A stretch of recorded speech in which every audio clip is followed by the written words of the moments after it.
Hello শিক্ষার্থীরা, তোমরা সবাই কেমন আছো? আশা করি তোমরা সবাই ভালো আছো।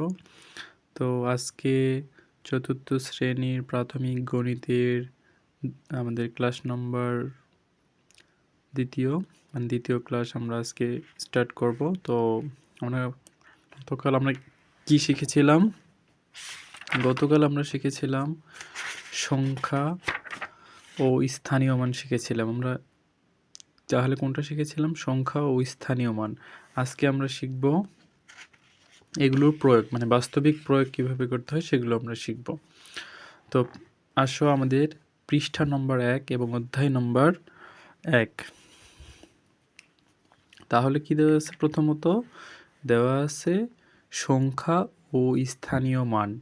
তাহলে বলছে সংখ্যা ও স্থানীয় মান কালকের ক্লাস, মানে গতকালের ক্লাসে আমরা যেটা শিখেছি, মানে অঙ্ক থেকেই কি সৃষ্টি হয়? সংখ্যার সৃষ্টি হয়, এবং 0 থেকে 9 পর্যন্ত এগুলোকে কি আমরা কি বলি? অঙ্ক। এবং এগুলোকে কি বলা হয়? সংখ্যাও বলা হয়। এবং অঙ্ক কি বৃহত্তম অঙ্ক ছিল 9, এবং আমাদের মানে ক্ষুদ্রতম অঙ্ক ছিল 1, এবং একমাত্র মানে কি সাহায্যকারী অঙ্ককে 0 হচ্ছে একমাত্র সাহায্যকারী অঙ্ক, আর বাকি সবগুলো কি ছিল? সার্থক অঙ্ক। তো ঠিক আছে, আমরা অনেক আলোচনা করেছি, আমরা একটু বাস্তবিক মানে পড়ার মধ্যে চলে আসি। কি বলছে? সংখ্যা গণনা। আমরা কিভাবে সংখ্যা গণনা করব? একটি পরিবেশ বান্ধব গাড়ির মূল্য কত এখানে বলা আছে? এখানে দেখো 3,12,841। এটাকে যদি আমরা কথায় লিখি, কিন্তু আমরা যখন বলবো তখন বলবো 3,12,841 টাকা। আমরা কিভাবে এই সংখ্যাটি গণনা করে পড়তে ও লিখতে পারি? তাহলে যখন আমরা কি করব, এই যে হচ্ছে এই সংখ্যাটা কি করব? এই সংখ্যাটা যখন আমরা পড়ব, তাহলে কি করব? যখন এই সংখ্যাটা আমরা পড়ব তখন বলবো 3,12,841। কিন্তু যখন আমরা এটাকে মানে কথায় লিখবো, সাজাই লিখবো কথায়, তখন কি হবে? 3,12,841। কারণ এখানে একটা জিনিস দেখো, এসো আমরা ভেবে দেখি কিভাবে বড় সংখ্যা গণনা করা যায়। তাহলে আমরা তৃতীয় শ্রেণীর মতোই স্থানীয় মান ব্যবহার করে গণনা করতে ও পড়তে লিখতে পারি। চলো আমরা গাড়ির মূল্য পড়ি ও লিখি। তাহলে স্থানের নামগুলো আমরা একটু দেখে নেই, কোনটার নাম কি। এখানে 4-এর মান কত? একক। সরি, 1-এর মান কত? এখানে একক। এবং 4-এর মান কত? এখানে দশক। তাহলে তোমরা বুঝতে পারতেছো যে এখানে কয়টি 10 আছে? 4টি 10 আছে। এখানে কয়টি 1 আছে? 1টি 1 আছে। এবং এখানে আছে কয়টি? 4টি কত আছে? 10 আছে। এটা তাহলে এই ঘরটা কিসের ঘর? দশকের ঘর। এটা হচ্ছে এককের ঘর, এটা হচ্ছে দশকের ঘর। আর এখানে কত বলছে? শতক। তাহলে একক, দশক, শতক। আমরা মানে গতকালের ক্লাসে পড়েছি যে বাম তার মানে ডান দিক থেকে মানে গণনা করতে হয়, মানে পড়তে হয়, কিন্তু মানে গণনা করব কোন দিক থেকে? ডান থেকে বামে। কিন্তু যখন আমরা এটাকে লিখব বা পড়ব তখন কোন দিক থেকে? তখন আমরা হচ্ছে বাম থেকে ডানে যাব। তার মানে যখন আমরা গণনা করার সময় কোন দিক দিয়ে যাব? ডান থেকে বামে। আর যখন আমরা পড়ব তখন কোথায় যাব? কোন দিকে যাব? আমরা হচ্ছে বাম থেকে ডান দিকে যাব। ঠিক আছে? তো তাহলে এটা একক, এটা দশক, এটা শতক, এটা হাজার, এটা অযুতের ঘর, এটা হচ্ছে লক্ষের ঘর। ঠিক আছে? এটা হচ্ছে লক্ষর ঘর।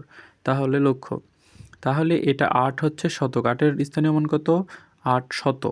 তাহলে 800 মানে কতটি? এখানে 8টি কত আছে? 100। 8টি 100 আছে। কয়টি আছে? 8টি 100 আছে। তারপরের ঘরটা কি? অযুতের ঘর। তার মানে এক একটা করে ধাপ যাচ্ছে, এবং এক একটা করে কি মানে স্থানের মান কি হচ্ছে? পরিবর্তন হচ্ছে। এটা হচ্ছে হাজার, 2000। আর এটা কত আসতেছে? 1 অযুত। কত? 1 অযুত। তাহলে এটা কিন্তু তোমাদের মানে প্রশ্ন আকারে থাকে, বা সবসময়ই মানে আসে, বা বড় ক্লাসেও এটা তোমরা পাবা যে 1 অযুত সমান কত? 1 অযুত হচ্ছে 10,000। 1 অযুত অর্থ কত?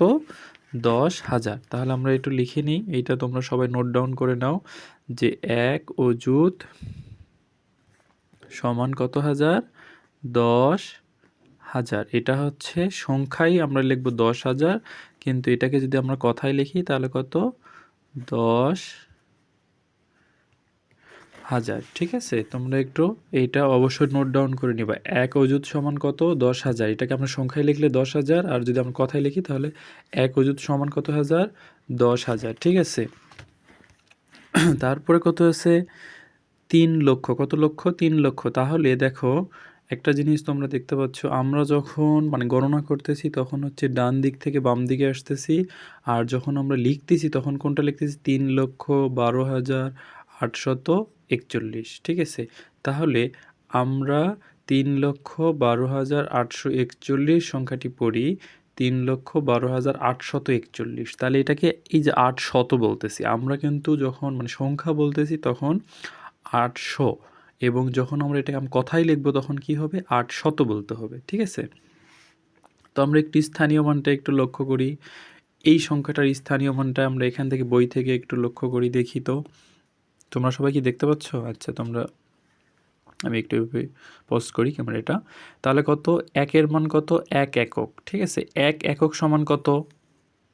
একটি এক। এর সঙ্গে কেউ আছে? কেউ নাই। এই একা একাই চলাফেরা করে। একক কিন্তু কি করে? একাই চলতে পারে। কিন্তু এখানে 4 কি কত আছে? দশক। 4 দশক মানে 4 দশক মানে কত? এখানে 4 গুণন, এখানে যদি তোমাদেরকে আমি একটু বইয়ে একটু মানে ভেঙে ভেঙে পড়াই তাহলে বিষয়টা এমন হবে যে 1 গুণন 1। তাহলে 1 গুণন 1 করলে কত হচ্ছে? এখানে দেখো তো তোমরা একটা জিনিস লক্ষ্য করো, 1 গুণন 1 করলে কত হচ্ছে? আমাদের একই হচ্ছে। এরপর এখানে কত আছে? 4 দশক। 4 দশক এখানে কত? এখানে 1 আছে, এই জন্য কত গুণ করছি আমি? 1 গুণ করছি। এখানে কত আছে? 10। 4 10, তার মানে 4 গুণন 10। তাহলে 4 দশে কত হয়? দেখো এই যে 4 দশে কত হয়েছে? 40 হয়েছে। 4 দশে 40। এইভাবে তোমরা ভেঙে ভেঙে করবা, তাহলে তোমাদের কাছে অনেক এই বিষয়টা ইজি লাগবে। তারপর কত? 800। শত কথার অর্থ কি? আমরা জানি শত কথার অর্থ হচ্ছে 100। তাহলে 8 গুণন 100। তাহলে 8 গুণ 100 করলে কত হবে? তোমরা সকলেই জানো যে 8 গুণ 100 করলে কত হবে? 800। এরপরে কত আছে? 2000। তাহলে 2000, তাহলে 2000 মানে কত? তাহলে 2 গুণন কত? 1000, কারণ একক হচ্ছে কত? 1000। তাহলে 2 গুণন 1000, এটা হচ্ছে কি একক? মৌলিক একক 1000, আমরা তো জানি তাই না? তাহলে 2 গুণ 1000 তাহলে কত হবে?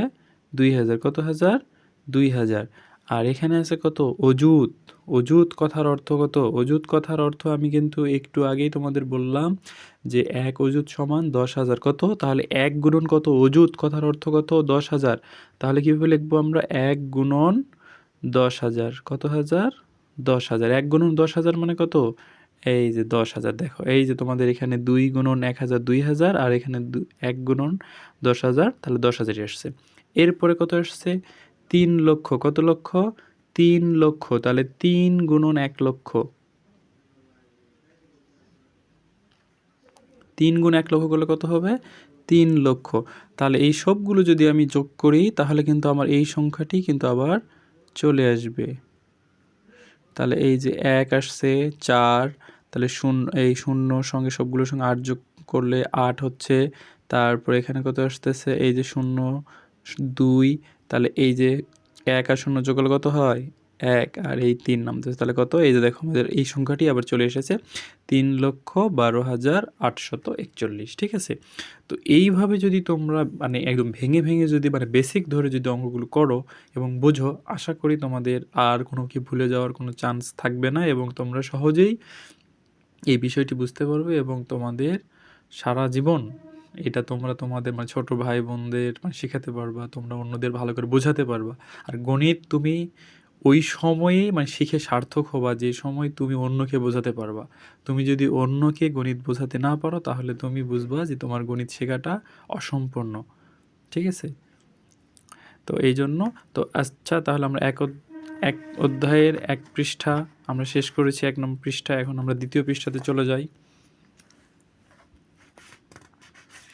আচ্ছা, দ্বিতীয় পৃষ্ঠাতে কি আছে? দ্বিতীয় পৃষ্ঠাতে আমি একটু দেখি দ্বিতীয় পৃষ্ঠাতে কি সম্পর্কে আলোচনা করা হয়েছে। আচ্ছা, দ্বিতীয় পৃষ্ঠাতে আলোচনা করা হয়েছে আরিফ সাহেব কি বলছে?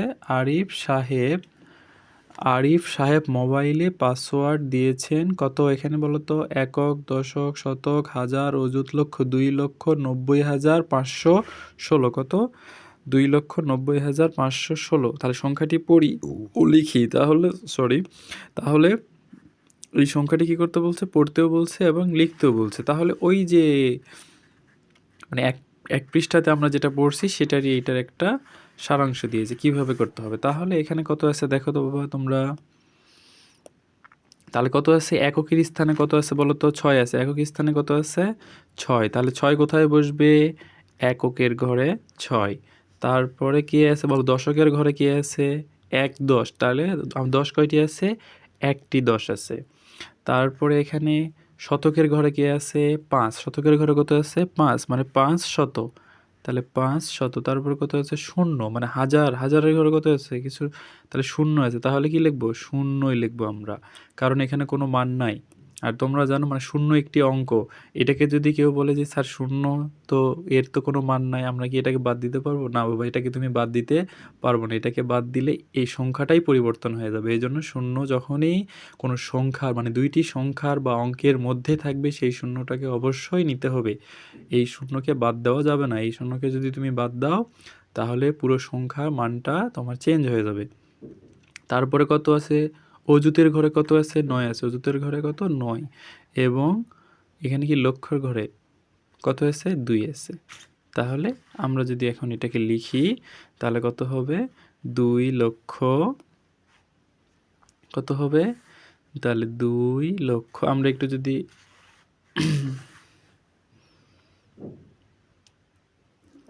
আচ্ছা আমরা একটু সহজ করে যদি এটাকে সংখ্যাটা যদি আমরা আগের পৃষ্ঠা থেকে একটু তোমাদেরকে বোঝাই। এই যে দেখো, এইভাবে কথাই লিখছে, সেই কথাটাই আমরা একটু সাজাই লিখবো। আচ্ছা এখানে তোমরা বলবো স্যার কোথা থেকে লিখবেন সেইটাই। তাহলে এখানে লিখি আমরা 2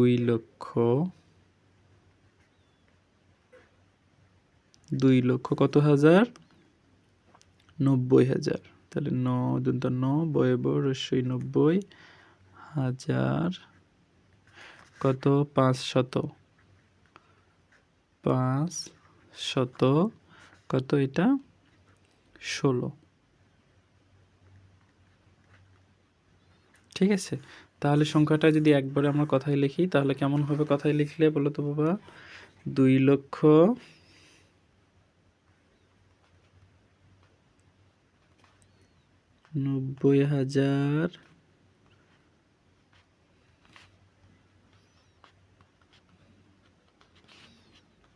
আমার এখানে জায়গা হচ্ছে না, আমি একটু সরে লিখলাম। ঠিক আছে, তো এটা হচ্ছে দেখো, এটাকে যদি আমরা কথায় লিখি সংখ্যাটাকে তাহলে 2,90,516। ঠিক আছে, তারপরে কি বলছে দেখো, এটা তোমরা কি তার মানে বুঝতে পারছো? যদি কেউ বুঝতে না পারো তাহলে অবশ্যই আমাকে জানাবা।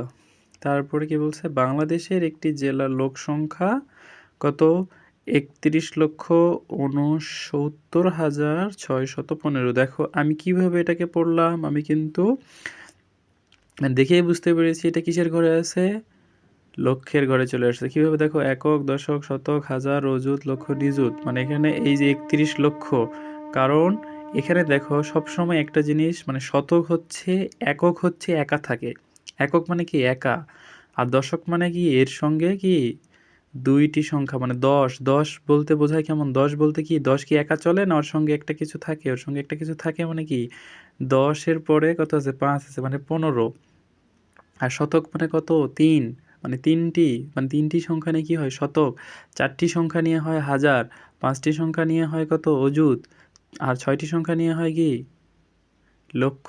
আর 7টি সংখ্যা নিয়ে নিযুত। আর 8টি সংখ্যা নিয়ে কি হয়? কোটি। ঠিক আছে, তো এইভাবে আমি একদম সংখ্যাটা দেখেই বুঝতে পেরেছি এখানে কত আছে। ঠিক আছে, তাহলে এটা কত? 31,69,615। এই সংখ্যাটি কিভাবে আমরা পড়বো? তাহলে ঠিক একইভাবে এই যে এই বড় সংখ্যাটি আমরা আগের নিয়মে গণনা করতে পারি। তাহলে আমরা গণনা করি, তাহলে কিভাবে লিখবো এটাকে আমরা? তাহলে 5 হচ্ছে একক, তারপরে হচ্ছে 1 হচ্ছে দশক, 6 শতক, 9 হাজার, 6 অযুত, 1 লক্ষ, আর হচ্ছে 3 হচ্ছে নিযুত। তাহলে আমরা এই নতুন স্থানটির নাম দিলাম কি নিযুত। তাহলে কি এই কি নতুন স্থানটির নাম কি হচ্ছে নিযুত। আর এইখানে একটা খুবই ইম্পর্ট্যান্ট একটা কথা বলা আছে, তোমরা এটাকে নোট ডাউন করে নিবা। এটা সব তোমাদের ছোট প্রশ্ন কিংবা টিক চিহ্নতে বারবার বা শূন্যস্থান পূরণ, এটা কি কি আকারে থাকতে পারে? ছোট প্রশ্ন, টিক বা শূন্যস্থান পূরণ, এই তিনটির মধ্যে যে কোনো একটিতে এইটা দিতে পারে। খুব ইম্পর্ট্যান্ট একটা তথ্য। এক নিযুত অর্থ কত? 10 লক্ষ। এক নিযুত অর্থ কত? 10 লক্ষ। এক নিযুত অর্থ কত? 10 লক্ষ। আরেকটি কথা এখানে বলে দিই যে এক নিযুত অর্থ 10 লক্ষ, এবং এখানে কিন্তু তোমরা আরেকটা কথাও মনে রাখবা যে এই উল্টো করেও আসতে পারে আবার। 10 লক্ষ সমান মানে কত নিযুত, ঠিক আছে? সবসময় যে পড়াটা পড়বা তার মানে বিপরীতটা কেমন হতে পারে বা বিপরীতটাও পড়বা। সবসময় আমরা ওই যে তোমরা ইংলিশ যে শিখো মানে ভোকাবুলারি শিখো, যেমন কি ম্যাঙ্গো মানে আম, আমরা কি করি মানে ইংরেজিটাকে কি মুখ্য না রেখে আমরা বাংলাটা মুখস্থ করি। ম্যাঙ্গো মানে আম, ম্যাঙ্গো মানে আম, তার মানে তুমি কি ইংলিশ শিখতেছো নাকি বাংলা শিখতেছো? তাহলে কিন্তু তোমার কি শেখা হচ্ছে? আসলে আলটিমেটলি বাংলা শিখতেছো। তো আমি চেষ্টা করব যে তোমরা সব কিছুর বিপরীতটাও জানার চেষ্টা করবা, যে আম মানে ম্যাঙ্গো, আম মানে ম্যাঙ্গো, তাহলে তোমার ইংরেজি শেখা হবে। ঠিক একইভাবে এখানে এক নিযুত অর্থ হচ্ছে 10 লক্ষ, এভাবে পড়বো। আবার 10 লক্ষ সমান এক নিযুত, এটাও তোমাকে জানতে হবে। তোমরা এইভাবে মানে যদি মানে বুঝে বুঝে পড়ো তাহলে আশা করা যায় তোমাদের মানে গণিতে কোনো মানে কোনো সমস্যাই থাকবে না। তো আমি 1 এবং 2 পৃষ্ঠা তোমাদের অনেক সুন্দর করে বুঝিয়ে দিলাম। তারপরেও যদি কোনো সমস্যা থাকে আমাকে অবশ্যই মানে কমেন্ট করে জানাবো যে কোথায় কোথায় সমস্যা হচ্ছে, ঠিক আছে? তো এই পর্যন্ত আজকে সবাই ভালো থাকো, সুস্থ থাকো, পরবর্তী ক্লাসে আবার দেখা হবে। ধন্যবাদ।